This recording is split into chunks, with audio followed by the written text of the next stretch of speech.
وقال تعالى: إذا جاءك المنافقون قالوا نشهد إنك لرسول الله والله يعلم إنك لرسوله والله يشهد إن المنافقين لكاذبون. وعن أبي هريرة رضي الله تعالى عنه قال: قال النبي صلى الله عليه وسلم: آية المنافق ثلاثة: إذا حدث كذب وإذا وعد أخلف وإذا اؤتمن خان، أو كما قال النبي عليه الصلاة والسلام. إن الله وملائكته يصلون على النبي يا أيها الذين آمنوا صلوا عليه وسلموا تسليما. اللهم صل على محمد وعلى آل محمد كما صليت على إبراهيم وعلى آل إبراهيم إنك حميد مجيد. اللهم بارك على محمد وعلى آل محمد كما باركت على إبراهيم وعلى آل إبراهيم إنك حميد مجيد. আল্লাহ পাকের শাহী দরবারে আমরা সকলে কালিমাতুশ শুকর আদায় করি, বলি আলহামদুলিল্লাহ। মহান রব্বুল আলামিন আমাদেরকে রোজা রাখার তৌফিক এনায়েত করেছেন। আল্লাহর দরবারে আমরা কায়মনোবাক্যে দোয়া করি, প্রার্থনা করি যেন আল্লাহ তাআলা আমাদের প্রত্যেকটা রোজাকে কবুল করে নিক। সকলে বলি আমিন। মাহ রমাদানের যে রহমত, বারাকা, মাগফিরাত, নাজাত যেগুলো আল্লাহ তাআলা রাসূলের মাধ্যমে ওয়াদা করেছেন, মাহ রমাদানের হক আদায় করে যদি আমরা রোজা রাখতে পারি তাহলে আল্লাহ তাআলা আমাদেরকে বিশেষ তিনটে গুণান্বিত করবেন। অর্থাৎ আমাদেরকে তার দয়ায় ঢেকে নেবেন, তার পক্ষ থেকে আমাদেরকে ক্ষমা করে দিবেন। চূড়ান্ত ফয়সালা কিয়ামতের ময়দানে আমাদেরকে জাহান্নাম থেকে মুক্তি দিয়ে জান্নাতের রায়্যান নামক দরজা দিয়ে প্রবেশ করাবেন। সুবহানাল্লাহ। আল্লাহ তাআলা আমাদেরকে এই নিয়ামতগুলো অর্জন করার তৌফিক এনায়েত করুক। প্রিয় উপস্থিতি, মাহ রমাদানে আসলেই আমরা জানি রাসূলের হাদিস অনুযায়ী যে যখন মাহ রমাদান আসে তখন আল্লাহ তাআলা জাহান্নামের দরজাগুলা বন্ধ করে দেন, জান্নাতের দরজাগুলা মুক্ত করে দেন, আর শয়তানকে শৃঙ্খলাবদ্ধ করে আবদ্ধ করে জেলখানায় পুরে দেন। এই তিনটার কারণ হচ্ছে, যেহেতু এটা একটা ট্রেনিংয়ের মাস, স্পেশাল একটা মাস, উম্মতে মুহাম্মাদিয়াকে যেহেতু এরা হায়াত পায় খুব কম, কিন্তু অন্যান্য উম্মতটা যেহেতু হাজার বছর হায়াত পেয়েছে তাদের আমলের পরিমাণ বেশি, কিন্তু উম্মতে মুহাম্মাদের হায়াত খুব কম, 50, 60, 70, সর্বোচ্চ 100। তো এই জন্য তাদের আমল কম হয়ে যায়। কিন্তু আল্লাহ তো বলছেন যে কুনতুম খায়রা উম্মাহ, এই উম্মতটা হবে সবচেয়ে উত্তম। তাহলে কীভাবে হবে? রাসূল প্রশ্ন করেছেন কীভাবে হবে? অন্য নবীর উম্মতের আমল হলো হাজার বছরের আমল, আমার উম্মতের আমল হলো 50, 60 বছর, 30 বছর, 20 বছরের আমল, তাহলে উত্তম কীভাবে হবে? এই জন্য আল্লাহ তাআলা উম্মতে মুহাম্মাদকে বিশেষ বিশেষ কিছু পাওয়ারফুল টাইম, পাওয়ারফুল সময়, পাওয়ারফুল আমল দিয়েছে। এমন এটা অ্যাটম বোমের মতো পাওয়ার যে এক আমলে অন্য নবীর উম্মতের আমলে হাজার বছর অতিক্রম করে চলে যাচ্ছে। সুবহানাল্লাহ, সুবহানাল্লাহ, আলহামদুলিল্লাহ। যেমন লাইলাতুল কদর, আল্লাহ বলে দিয়েছেন হাজার মাসের রাত্রি উত্তম। তুমি এক রাতের ইবাদত করবা, এমন পাওয়ার দিয়ে রাখছে রাত্রের, যদি সঠিকভাবে আমল করতে পারো হাজার বছরের আমল অতিক্রম করে চলে যাবে, তো অন্য নবীর উম্মতের চাইতে তোমরা উত্তম হবে। কি নিয়ামত আল্লাহ দিলেন! কিন্তু আমরা হেলায় খেলায় এই নিয়ামতগুলো হারাই ফেলি। এখন কথা হচ্ছে যে আল্লাহ বলছে, রাসূল বলছেন যে মাহে রমাদান আসলে আল্লাহ তাআলা জান্নাতের দরজাগুলো বন্ধ করে দেন। অর্থাৎ এর অনেক ব্যাখ্যা, সংক্ষিপ্ত দুইটা ব্যাখ্যা বলি। একটা হলো আল্লাহ তাআলা এই মাহে রমাদানকে এত সম্মান করেন, এই মাসটাকে উনি এত সম্মান করেন যে এই মাসের উসিলায় কবরের আযাবগুলোকে তিনি মাফ করে দেন। মাহে রমাদানে কোনো কবর আযাব হয় না, সে যেই হোক। কি নিয়ামত আল্লাহ দিলেন! সকল কবরবাসীদের আযাব মাফ করে দেন। তার মানে জাহান্নামের দরজা কি বন্ধ। দ্বিতীয় নম্বর, জীবিত যারা আছেন তাদের মনে একটু রহমত দেন, দয়া দেন, ভয় দেন, জাহান্নামের দরজা যাতে ঢুকতে না হয় আমলগুলা বন্ধ করার জন্য, জাহান্নামে যাওয়ার জন্য যে আমলগুলা এগুলা বন্ধ করার জন্য আল্লাহ তাআলা শক্তি দেন, ক্ষমতা দেন বা কি দেন? ভিতরে একটা অনুশোচনা দেন, যেগুলো কাজগুলো করা যাবে না। আর জান্নাতের দরজা খুলে দেন মানে অর্থাৎ কবরবাসীর জন্য শান্তির ফয়সালা করে দেন। আর মুমিনকে তারা আল্লাহ তাআলা এর মাধ্যমে জানাচ্ছেন, তুমি শুধু আমল করো, তোমার জন্য আমি আমার নিয়ামতের দরজাটা খুলে রাখছি। বান্দা, সারা বছর যা করছো না করছো, একটা বার একটু মনে মধ্যে লাগাও যে জীবনে বহুত রমজান অতিক্রম করে ফেলেছি, আল্লাহ মাফ করে দাও। এই রমজানে আমি হয়তো আসছে আমার অন্তরে, তুমি আমার জন্য পথ খুলে দাও, সহজ করে দাও, যাতে আমি আমল করে জান্নাতে চলে যেতে। হতে পারে এই রমাদানটা আমাদের অনেকের জীবনের শেষ রমাদান। তো আল্লাহ তাআলা জান্নাতের প্রতি রমজানে জান্নাতের দরজা খুলে রাখেন। শুধুমাত্র সারা বছর যা করেছো না করেছো, এই রমজানে যদি আইসা হেদায়েত হইয়া আমার দিকে শুধু ফিরো, তোমার অতীতে সব মাফ করে দিয়া জান্নাতের দরজা তোমার জন্য খোলা, তুমি মৃত্যুবরণ করবা, সোজা জান্নাতে নিয়ে যাবে। হাদিস দ্বারা প্রমাণিত, ইজাজ মান সামা রমাদানা ঈমানান ওয়া ইহতিসাবান গুফিরা লাহু মা তাকাদ্দামা মিন যামবিহি। রমাদান আসার পরেও অতীত জীবনে আপনার 40 বছর অতিক্রম হয়ে গেছে, 50 বছর পার হয়ে গেছে, জীবনে কোনো আমল করেন নাই, কিন্তু এই এক রমাদান পাইয়া যদি হেদায়েত আপনার নসিবে থাকে, মন যদি পরিবর্তন হয়, এক রমাদানও যদি আপনি ঈমান এবং ইহতিসাবের সাথে যদি, বা আগে বলেছি ঈমান মানে আপনার ঈমানটা পরিপূর্ণ থাকতে হবে, শিরিক মুক্ত একটা ঈমান থাকতে হবে। আর ইহতিসাব মানে অতীত জীবনে যাহা গুনাহ করেছেন তার জন্য আত্মসমালোচনা থাকতে হবে, তওবা করতে হবে, ইস্তেগফার করতে হবে। করে আল্লাহ যে ওয়াদা দিয়েছেন যে আপনি যদি ঈমানের সাথে আর পূর্বের গুনাহগুলা মাপ চাইয়া গুনার কাজ বন্ধ করে যদি রোজা রাখতে পারেন, আল্লাহ আপনার অতীত জীবনের সব গুনাহ মাফ করে দিয়ে আপনাকে জান্নাত দিবেন। এই বিশ্বাসের সাথে যদি করতে পারেন, আল্লাহ তাআলা এই সুযোগ দিয়ে দিয়েছেন। আরেকটা বলছেন, মান কামা রমাদানা ঈমানান ওয়া ইহতিসাবান গুফিরা লাহু মা তাকাদ্দামা যামবি। দিনের বেলায় রোজা, রাতের বেলায় সালাত, এই দুইটা যদি করতে পারে তার জন্য অতীত জীবনে গুনাহগুলো মাফ। জীবনে অনেক নামাজ আপনি ত্যাগ করছেন, যদিও কখনোই ফরজ নামাজের বিকল্প কোনো নামাজ নাই, সুতরাং তারপরে আল্লাহ সুযোগ দিয়ে রাখছেন এই রাসূল হাদিসের মাধ্যমে যে জীবনে তুমি বহুত নামাজ কাজা করে ফেলেছো, সেই জন্য তওবা করো। আর এই রোজা আছে, নামাজের ফরজটা আদায় করবাই, রাতের বেলায় দাঁড়িয়ে আল্লাহর সাথে একাকি নামাজে দাঁড়িয়ে যাও, কিয়ামুল লাইল করো, সালাতুত তারাবি পড়ো, সালাতুত তাহাজ্জুদ পড়ো, পড়ে সিজদায় পড়ে আল্লাহর কাছে চোখের পানি ছেড়ে দিয়ে বলো, আল্লাহ জীবনে বহুত ফরজ তরক করেছি, আমি জানি আমার এই টুটা ফাটা 2-4 রাকাত নামাজ তোমার দ্বারা ওই ফরজের তুল্য না, কিন্তু তুমি রহমানুর রহিম গফুরুর রহিম, তুমি ইচ্ছা করলে আমার এই আমলের মাধ্যমে আগেরগুলো সব মাফ করে দিয়ে আমাকে তুমি ক্ষমা করতে পারো। এই বিশ্বাসটা অন্তরে নিয়ে তারপরে আপনি আমল শুরু করেন। এই পথগুলো আল্লাহ আমাদেরকে দিয়ে দিয়েছেন, কিন্তু আমরা এই পথগুলো হেলায় হেলা হারাই দিই। এখন মূলত আজকে বলার উদ্দেশ্য হচ্ছে, আমি 3 জায়গা থেকে 3টা আয়াত তেলাওয়াত করেছি, একটা হাদিস পড়েছি। এই হাদিস এবং আয়াতের মধ্যে একটা শব্দ আছে, এই শব্দটা আমরা সবাই জানি। কি শব্দটা? কি কি বলেন? মুনাফিক। কি শব্দটা? মুনাফিক। বলার উদ্দেশ্য হচ্ছে, আমরা অনেকেই এই যে মাহ রমাদানের যে গুরুত্ব, ফজিলত, আমল অনেকেই করি, আমরা করি, কিন্তু একটা কারণে আমাদের সব আমল বরবাদ হয়ে যায়। একটা কারণে আপনি মাপ পাবেন না, আপনি ক্ষমা পাবেন না, আল্লাহ যে ওয়াদা সেটা আপনি পাবেন না। কেন?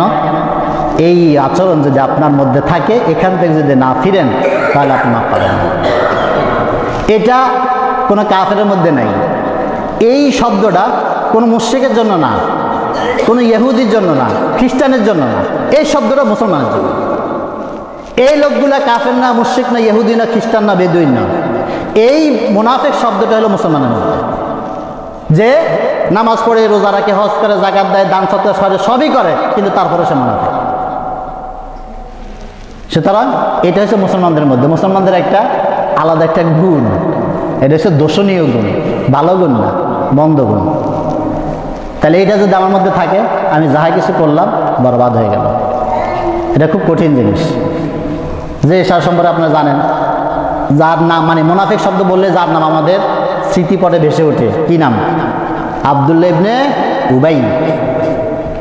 এই মুনাফিকের লিডার, কমান্ডার, সর্দার আব্দুল্লাহ ইবনে উবাই, যে আমার মতো এরকম পুরো জুব্বাই পড়তো, লম্বা দাড়ি ছিল, মাথায় পাগড়ি পড়তো, রাসূলের বরাবর পিছনে দাঁড়াইয়া জামাতের সহকারে সালাত আদায় করতো। এক অক্ত সালাতে কাজা করতো না, একটা সালাতের কাজা করতে জামাতের তরফ হইতো না, রাসূলের পিছনে দাঁড়িয়ে সালাত আদায় করতো। আর তার বিষয়ে আল্লাহ কি বললেন? এ রাসূল, আপনি যদি ওর বিষয়ে 1000 বার 100 বার ক্ষমা চান, আল্লাহ তাআলা তাকে মাফ করবেন না। সে কি সালাত ত্যাগ করছিল? সে কি রোজা ত্যাগ করছিল? সে কি হজ ত্যাগ করছিল? সে কি যাকাত ত্যাগ করছিল? কিছুই করেনি।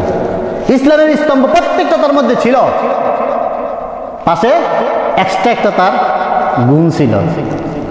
এর কথা ওর কাছে, ওর কথা এর কাছে, মুসলমানের কথা কাফেরদের কাছে, কাফেরদের কথা মুসলমানের কাছে লাগাইয়া শত্রুতা পয়দা করা, এই একটা আচরণের কারণে আল্লাহ তাআলা তার জীবনের সকল আমল বরবাদ করে দিয়ে ইন্নাল মুনাফিকিনা ফিদ দারকিল আসফালি মিনান নার, কাল কিয়ামতের জাহান্নাম উদ্বোধন হবে এই মুনাফিককে দিয়ে। কিভাবে বুঝলে? কইছে জাহান্নামের সর্বনিম্ন স্তরে। তাহলে যাকে আগে ফালাবে সে তো সবার নিচে যাবে, তাহলে কাফেরদেরকে যদি আগে ফালায় তাহলে কাফেররা নিচে যাবে। তার মানে জাহান্নামের উদ্বোধন হবে কাফের আর মুশরিকদের দিয়ে নয়, জাহান্নামের উদ্বোধন হবে মুনাফিকদেরকে দিয়ে। প্রথম হইলে আব্দুল্লাহ ইবনে উবাই, তারপরে তার চালা চামুন্ডা, খালতো ভাই, মামতো ভাই, চাচতো ভাই, শালা চামুন্ডা যারা আছে তাদেরকে দিয়ে জাহান্নামে হবে। আপনারা আমার অবস্থান কোথায় আছে? এখন হাদিসের মধ্যে মুনাফিকের আলামত বলতে 3টা এবং 4টা বলা হয়েছে। আমি যেটা বলেছি বুখারী শরীফের 33 নম্বর হাদিস, এখানে 3টার কথা বলা আছে। পরের হাদিসটা 34 নম্বর হাদিসে 4টার কথা বলা আছে। এখন কোরআনুল কারীমে যদিও এখানে 3টা বা 4টার কথা বলা আছে মূল বৈশিষ্ট্য, অর্থাৎ এগুলা দেখলে বোঝা যাবে এই লোকটা মুনাফিক, কিন্তু কোরআনে মুনাফিকের আরো অনেকগুলা আচরণ বলা হয়েছে। আমি এখানে 1 2 3 4 5 6 7 8টা আয়াত, আরো অনেক আয়াত আছে, 8টা আয়াত কোট করছেন এখানে। 8টা আয়াতে এই মুনাফিকের খাসলত সম্পর্কে বলা হয়েছে এবং তার পরিণতি সম্পর্কে বলা হয়েছে। প্রথমে আসে সিরিয়ালে সূরা নিসা 61 নম্বর আয়াত। আল্লাহ কি বলছেন? বিসমিল্লাহির রহমানির রহিম, ওয়া ইযা কিলা লাহুম তাআলাউ ইলা মা আনজালাল্লাহ, যখন তাদেরকে বলা হয় ভাই আসো তোমরা, ইলা এই দিকে, মা আনজালাল্লাহ আল্লাহ তাআলা যা নাজিল করেছেন আমাদের উপরে, রাসূলের উপরে, অর্থাৎ কোরআনুল কারীম, আল্লাহ যে বিধিবিধান আমাদের উপরে নাজিল করেছেন এই দিকে তোমরা ফিরে আসো। কাফের মুশরিকদের কথার দিকে যাইও না, আল্লাহর কথার দিকে ফিরে আসো। ওয়া ইলার রাসূল, এবং রাসূলের কথার দিকে ফিরে আসো, অর্থাৎ কোরআন এবং সুন্নাহ, কোরআন এবং সুন্নাহ এই দুইটার দিকে ফিরে আসো। রাআইতাল মুনাফিকিনা, তখন তুমি দেখবা মুনাফিকরা ইয়াসুদ্দুনা আনকা, তোমার কাছ থেকে দূরে সরে যাবে, সুদুদা অনেক দূরে। আপনি ডাকবেন নামাজে, সে যাবে অন্যদিকে। আপনি বলুন ভাই দান খরচ করো, সে বলবো দূরে কিসের মসজিদে দান খরচ করে, হুজুরে ভালো না। আপনি বলুন তাফসির মাহফিলে আসো, দূরে কিসের হুজুরে তাফসির মাহফিল, এই রাজনীতির কথা বলে। আপনি বলুন ভাই রোজা রাখা, দূরে নিয়ে রোজা রেখে কতদিন কি করছে, ওই বেলা রোজা রেখে কি করছে। অর্থাৎ আপনি যত আল্লাহর বিধানের দিকে ডাকবেন সে বিপরীত একটা যুক্তি আপনাকে দাঁড় করায় দিয়ে আপনার থেকে দূরে সরে যাবে। এটা হচ্ছে মুনাফিকের 1 নম্বর খাসিয়ত।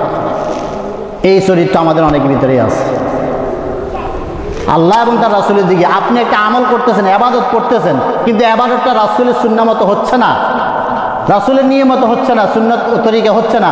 আপনাকে বলে দিলাম ভাই এটা সুন্নাহ মতো হচ্ছে না, দূরে নিয়ে আপনার আমল আপনি করেন, আমি আপনার চেয়ে বেশি বুঝি। দাড়ি কি এমনি সাদা হয়েছে? এই নামাজের কাটা সোজা করার জন্য পারি না, যতটা নিয়ে আসেন না, কার আপনি বেশি বুঝেন না, লাগে লাগে লাগে দাঁড়াইতে হয় নাকি, এরকম অবস্থা। তো এরকম প্রত্যেকটা ক্ষেত্রে আপনি যখন আল্লাহ এবং তার রাসূলের দিকে ডাক দিবেন, আল্লাহর বিধানের কথা বলবেন। আমরা বলি যে ইসলাম, রাষ্ট্রীয় ইসলাম কায়েম করা, দৌড় মিয়া, ইসলাম আবার রাজনীতি আছে নাকি? আমি যখন বলি সুদ ভিত্তিক অর্থনীতি চলবে না, জাকাত ভিত্তিক, দৌড় মিয়া আপনি বেশি কথা বলেন, বর্তমানে চলে নাকি? আপনি এদিকে যান কেন?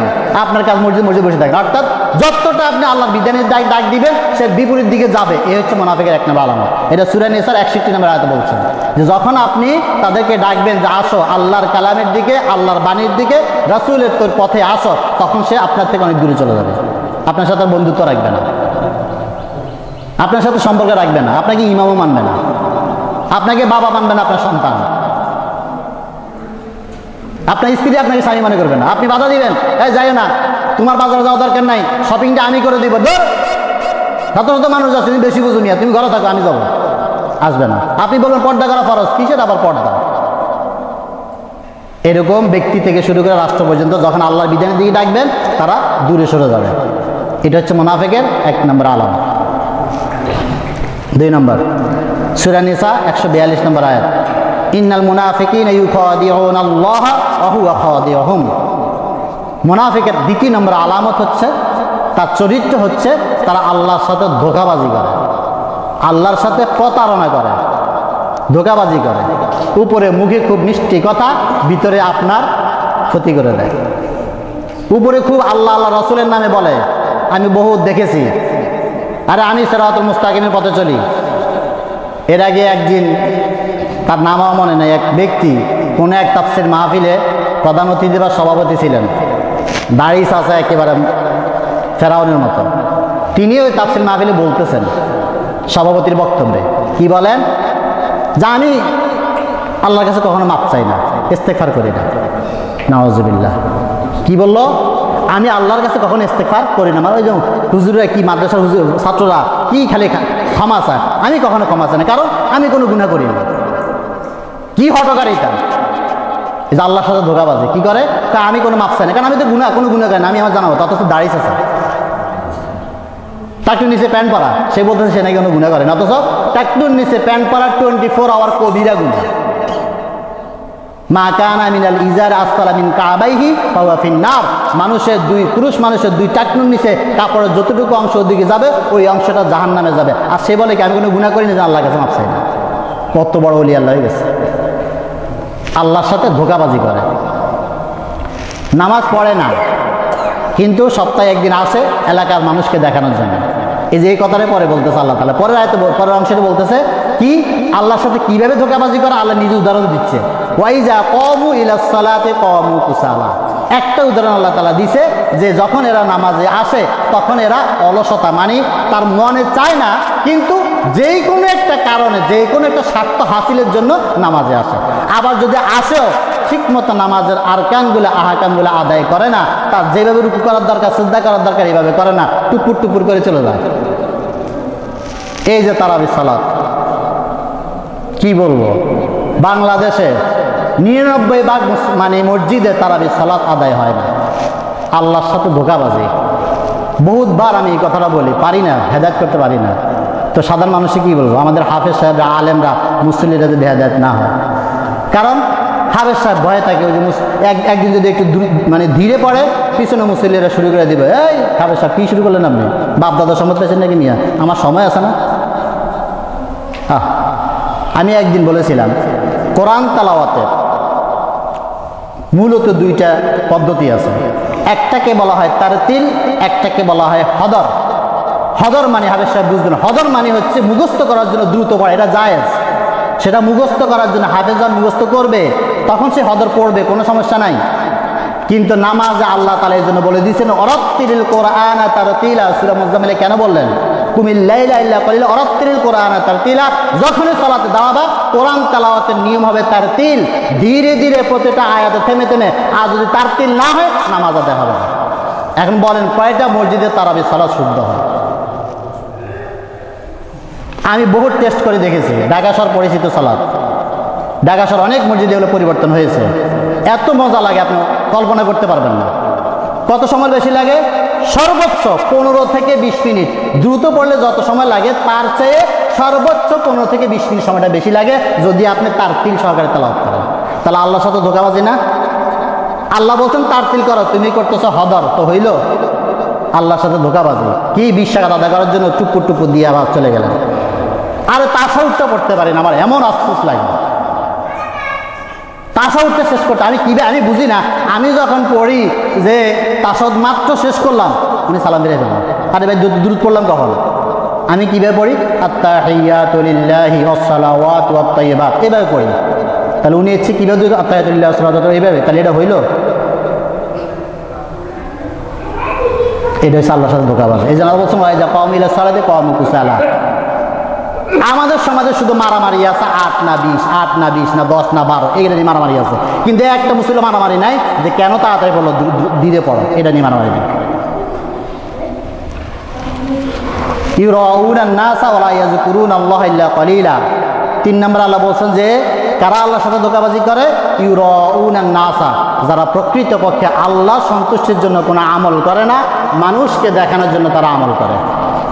যদিও ভালো কিছু কাজ করে, এই মুনাফিকের আলামত হচ্ছে তারা লোক দেখানোর জন্য আমলগুলা করে, আল্লাহ সন্তুষ্টির জন্য নয়। ওয়ালা ইয়াযকুরুনাল্লাহ, 4 নম্বর হচ্ছে ওয়ালা ইয়াযকুরুনাল্লাহ, তারা আল্লাহ জিকির করতে চায় না, আল্লাহকে স্মরণে রাখতে চায় না। কিভাবে? হয়তো বলবেন যে সারাক্ষণ কি আল্লাহ জিকির? না, এটাকে না। ওই পীর সাহেবের দ্বারা যে হু হা জিকির করা, এটা না।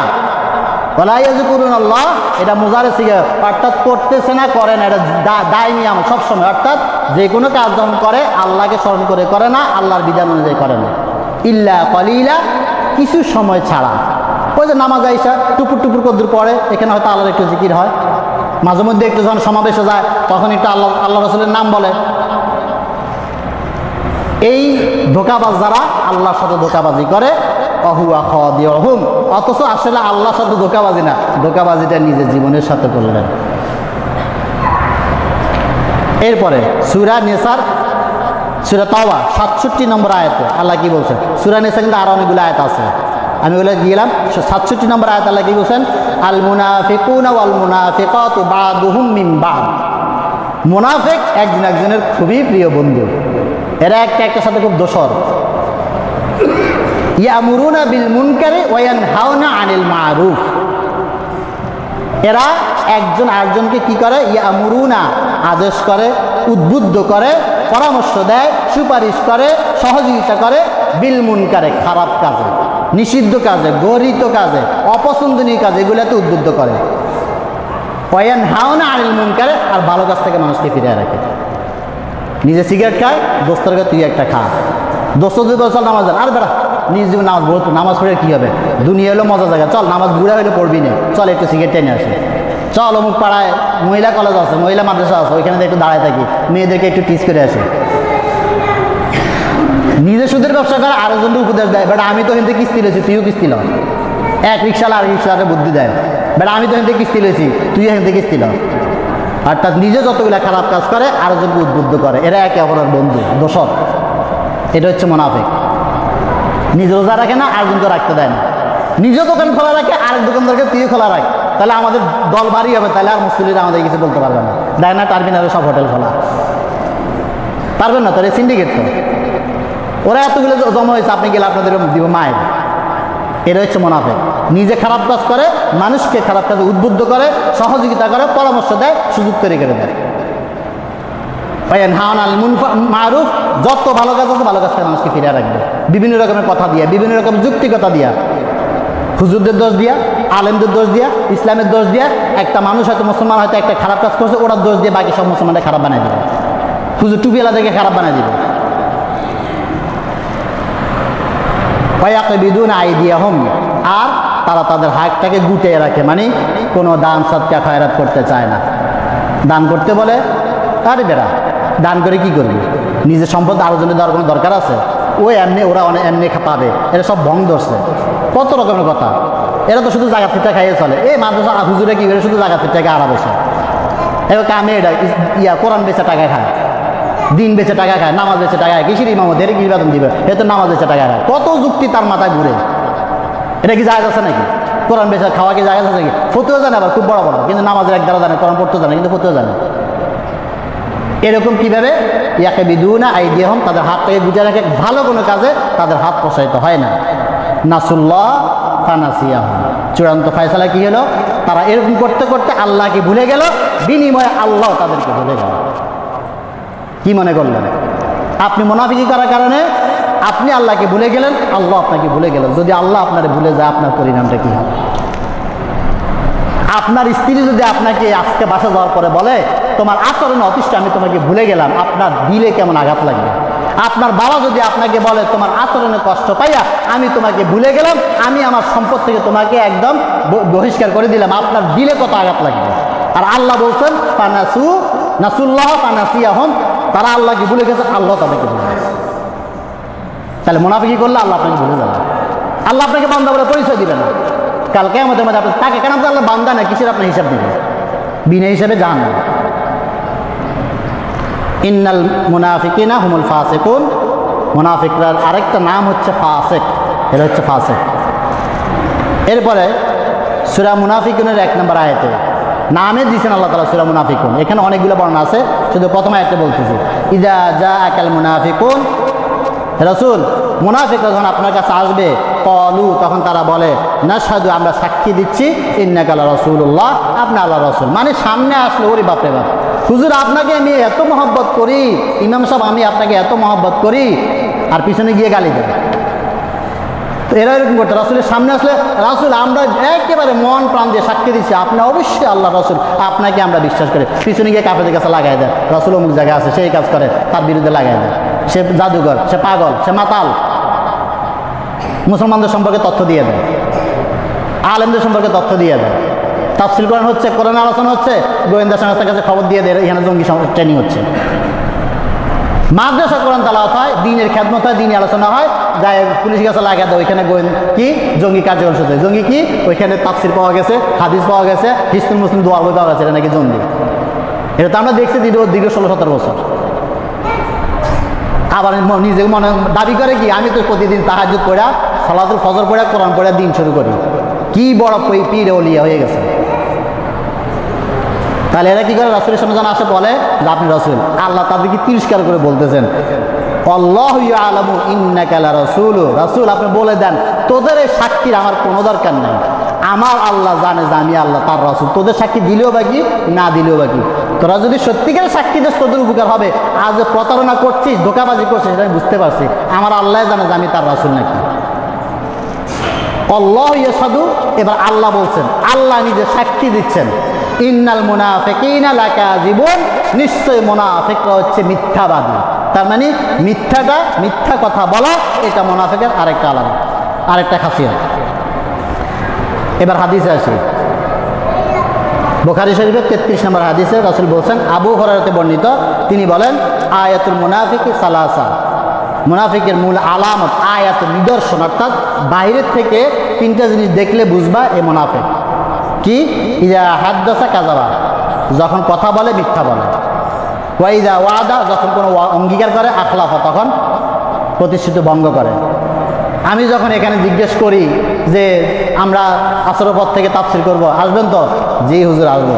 পরে তাফসীর সময় যায় দেখি যে 10-12 জন, অথচ সাক্ষী দিয়েছে প্রায় 20-30-50 জন। হইল? ওয়াদা করলেন কি আসবেন, পরে আসলেন না, তাহলে আপনি কি ওয়াদা ভঙ্গকারী হয়ে গেলেন।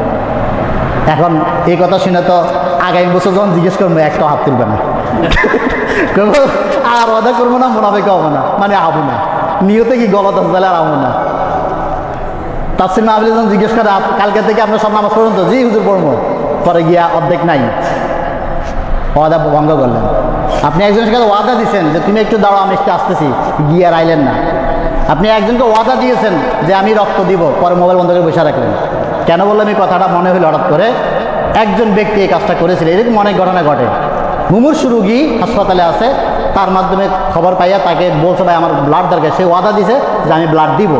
এই লোক বসে আছে, ডোনার আসবে, ব্লাড দিবে, রোগীর অপারেশন হবে, ফোন দিতে দিতে দিতে সে মোবাইল বন্ধ করে, সে আর যাবে না যাওয়ার কারণে ওই লোকের অপারেশনও হয় নাই, ওই রোগীটা মারা গেছে। কত বড় ধোঁকাবাজি করলেন। আপনাকে ফোন দিছে ভাই আপনি কই আছেন, জরুরি, আপনি আছেন তারাগঞ্জে, আপনি বললেন কি আমি বদরগঞ্জে আছি, এই যে টার্মিনাল আছে আসতেছি বলে আধা ঘন্টা নাই। এই যে মানুষকে অপেক্ষা করে রাখা, আল ইন্তেজারু আসাদ্দু মিনাল মাউত, যদি অনেক বলা হাদিস, এটা একটা প্রবাদ বাক্য যে অপেক্ষা করাটা মৃত্যুর যন্ত্রণার চেয়ে কঠিন। আপনি দেখবেন একটা মানুষ যখন আপনাকে অপেক্ষা করে রাখবে, প্রতিটা সেকেন্ড তার কাছে অনেক যন্ত্রণাদায়ক হয়। এই কাজটা করবে না কখনো, মানুষকে কথা দিয়ে কথা যেভাবে হোক তার সাথে যোগাযোগ করে ওটা পূর্ণ করার চেষ্টা, যদি না পারেন আগে ওয়াদা করবেন না। এই জন্য ওয়াদা ভঙ্গ করা হলো মুনাফিকের আলামত। ওয়াইজা তুমি না খাওয়া না, যখন আমানত রাখা হয় খেয়ানত করে। এখন বলবেন আমার কাছে কোনো আমানত নাই, শুনেন সবচেয়ে বড় আমানত আল্লাহ তাআলা আপনার কাছে দিয়ে রাখছে। যে আমানতটা আল্লাহ তাআলা পাহাড়কে দিতে চাইছিল নেয় নেই, সমুদ্রকে দিতে চাই নেয় নেই, পৃথিবী নেয় নেই, মানুষের উপরে আল্লাহ তাআলা সে আমানত দিয়েছেন। সেই আমানতটা হচ্ছে কোরআনুল কারীম, আল্লাহর শরীয়তটাকে আল্লাহ আমানত দিয়েছেন। শরীয়ত না মানা মানে হচ্ছে আল্লাহর সাথে আমানতের খেয়ানত করা। এটা হচ্ছে এরপরে 34 নম্বর হাদিসে অতিরিক্ত একটা যোগ করেছেন, ওয়াইজা খাসমা ফাজারা, এই তিনটার সাথে যোগ করেছেন যখন কোনো মুনাফিক আলামত হবে, সে যখন মানুষের সাথে তর্ক বিতর্ক করবে তখন তার মুখ দিয়ে শুধু গালি বের হবে, ফাহেসা কথা বের হবে, মানুষকে গালি দেয়, কথায় কথায় গালি দেয়, এটা হচ্ছে মুনাফিক। ব্যবসা করতেছেন, একজন ক্রেতা, সে হয়তো একটা কম দামে, আপনি চাইছেন 2000 টাকা দাম, সে হয়তো 500 টাকা বলছে, একটা গালি দিয়ে দিবেন। গত বাজারে আমি একবার গেছিলাম জামা কিনতে, একটা জামার দাম চাইছে 2400 টাকা। এখন আপনি বলেন বিবেক কত বলবে? ন্যূনতম 50% বললে তো 1200 টাকা বলতে হয়, বিবেকে বলে। আসলে ওই জামার দাম 1200 না, কেনার পরে বুঝছি। কত বড় ধোকাবাজি দেখেন। এই যে বড় ধোকাবাজি করেন না, আপনার একটা লিমিট থাকা উচিত। আপনি ওই জামারটার দাম আপনার কিনা দাঁড়ান 600 টাকা, আপনি হয়তো 1000 টাকা দাম চান, আপনি দাম চাইলেন কত 2400 টাকা। কারণ আমার তো বিবেক। আর হইলাম মোল্লা মানুষ, এমনিতে তো গালি দেয় মানুষ যে মোল্লারা কিপটা হয়। বাধ্য হইয়া আমি 1200 টাকা বলছি, বাধ্য হইয়া যে 50% না বললে কেমন হয়। ঠিকই 1200 টাকা দিল পরে, তাহলে কি তার লস হলো? সে কি লস করে দিছে? ন্যূনতম 300-400 টাকা লাভ নিচ্ছে, সে আমার ছাড়ে না ঈদের বাজার। তাহলে কত বড় ধোকাবাজি আমার সাথে করলেন, কত বড় ধোকাবাজি আপনি আমার সাথে করলেন। 1200 টাকা দিয়া 2400 টাকা চাই বসে গেলেন, আপনি হালাল মনে করছেন না। এখন মুনাফিকের আলামত কয়েকটা বললাম, আচরণ বললাম। এইগুলো যদি থাকে, আল্লাহ তাআলা যে ওয়াদা দিয়েছিলেন যে রহমত, বারাকাত, নাজাত, একটাও আপনি পাবেন না। কারণ এর মাধ্যমে প্রতিনিয়ত আপনি জাহান্নামের দিকে বেশি আগায় যাচ্ছেন, জান্নাতের দিকে কম আগায় যাচ্ছেন। যদি প্লাস মাইনাস করেন, যোগ আর বিয়োগ করে দেখেন যে আপনার ভালো আমলের পরিমাণ কতটুকু আর দৈনন্দিন আপনার খারাপ আমলের কতটুকু, কারণ প্লাস মাইনাস করে নিজে হিসাব করতে পারবেন আপনি কি জান্নাতের দিকে আগাচ্ছেন না জাহান্নামের দিকে আগাচ্ছেন। যাই হোক, মুনাফিকের শাস্তিটা বলে শেষ করব। এখানে 3টা আয়াত বলেছি। সূরা নিসার 138 নম্বর আয়াত আল্লাহ বলছেন, বাশশিল মুনাফিকিনা বিআন্না লাহুম আযাবান আলীমা। রাসূল মুনাফিকদেরকে সুসংবাদ দিয়ে দেন, আযাবান আলীম, লাঞ্ছনাদায়ক, অপমানদায়ক শাস্তি তার আল্লাহ তাআলা কাল কিয়ামতে দিবেন। দ্বিতীয় কথা, সূরা নিসার 143 নম্বর আয়াতে, ইন্নাল্লাহা জামিউল মুনাফিকিনা ওয়াল কাফিরিনা ফি জাহান্নামা জামিআ।